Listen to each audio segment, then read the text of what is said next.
बिस्मिल्लाहिर्रहमानिर्रहीम। बेटा आज का हमारा टॉपिक है आर्टिफिशियल सैटेलाइट। तो आर्टिफिशियल सैटेलाइट पढ़ने से पहले हम सैटेलाइट के बारे में पढ़ेंगे। सैटेलाइट क्या होता है? Any object which revolves around a planet is called a satellite. For example इसकी एग्जांपल आ जाती है कि मून भी एक सैटेलाइट है क्योंकि वो अर्थ के इर्द गिर्द रिवॉल्व करता है।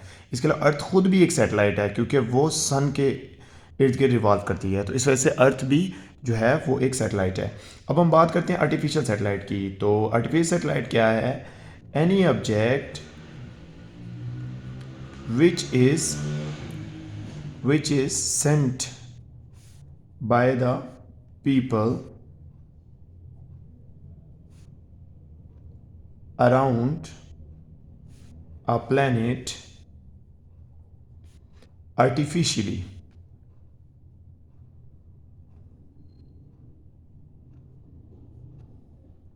जब हम किसी भी ऑब्जेक्ट को भेजते हैं स्पेस के अंदर और ख़ुद से हम भेजते हैं आर्टिफिशली, तो वो आर्टिफिशियल सैटेलाइट कहलाता है। ठीक है। आर्टिफिशियल सैटेलाइट्स के यूजेस क्या हैं? इनके यूजेस ये हैं कि वेदर फोरकास्टिंग में इनका इस्तेमाल होता है। ठीक है। वेदर फोरकास्टिंग यानी जो मौसम की पेशन गोई करते हैं, तो हम मौसम की पेशन गोई जो है वो इससे कर सकते हैं सैटेलाइट से। सैटेलाइट हमें पूरी इंफॉर्मेशन दे रहा होता है। ठीक है। जो पूरी अर्थ की जो इंफॉर्मेशन है, इसके अलावा नेविगेशन के तौर पे भी सैटेलाइट्स को इस्तेमाल किया जा सकता है। पूरी अर्थ की जो इंफॉर्मेशन है उसके लिए कम से कम 3 सैटेलाइट्स जो हैं वो यूज़ होते हैं, आर्टिफिशियल सैटेलाइट्स। ठीक है। और ये जो 3 सैटेलाइट्स हैं ये तीनों 120 डिग्री के एंगल पर अर्थ के इर्द गिर्द सेंड किए जाते हैं।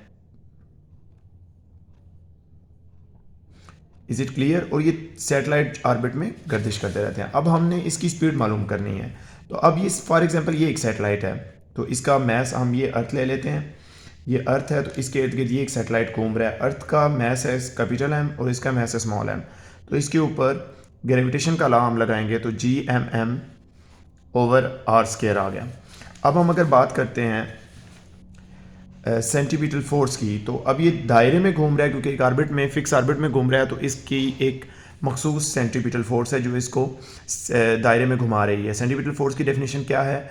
The force needed to bend the normally straight path into a circular path, that is called the centimetre force. तो इसके अंदर सेंटीमीटर फोर्स भी होगी mv square by r Gmm over r square. mm cancel हो गया, r भी cancel हो गया, तो हमारे पास v स्क्वायर की वैल्यू क्या आई? Gm over are. तो अगर हम दोनों तरफ स्क्वायर रूट ले लें तो v की वैल्यू हमारे पास क्या आ जाएगी? Gm over r square root. ये r जो है ये जनरल नोटेशन के लिए मैंने लगाया है। ठीक है। इसकी जगह आप स्मॉल r भी लगा सकते हैं। तो जो स्मॉल r है उसकी वैल्यू होती है r प्लस एच।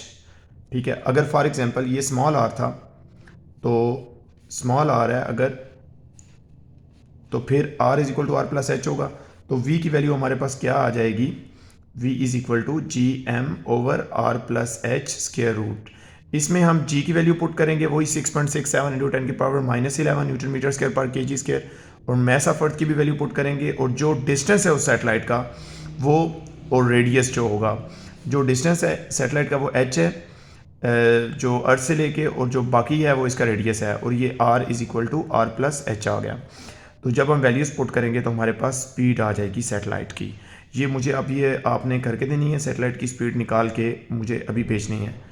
ये आज का आपका लेक्चर था। ओके बच्चों, अल्लाह हाफिज़, हैव अ नाइस डे।